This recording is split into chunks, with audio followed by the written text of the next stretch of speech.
Hello guys, good morning.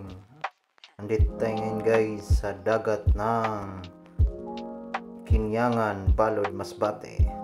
Kita niyo yan guys, ang lawak-lawak ng aking aquarium guys. Mabato lang kaso guys. Kaya ingat kayo kasi madulas dito. Okay, kita yan guys. Ang lawak-lawak yan guys. Yung nakikita yan guys, mga puno guys. Yan yung pangalan na aroma. Maraming tinik yan guys. Kaya sa mga maliligo dito, ingat po kayo kasi may mga tinik yung kahoy na yan. Ito yung kasamahan ko, si Wancho Pugi. Okay, magsashot muna kami guys dito sa pinaka low tide na abot ng dagat. Okay, tapos na guys. Dito naman kami guys. Ito guys, may nakita ko guys.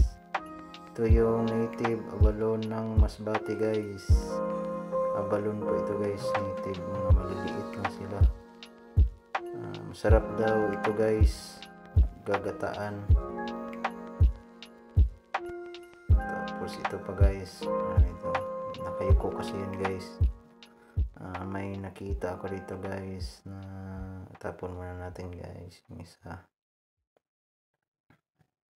May nakita ako dito guys, ito yun guys yan, native abalone. Yan, native abalone yun guys, kita nyo yan guys. Yan po ng native abalone. Okay guys, thank you guys for watching.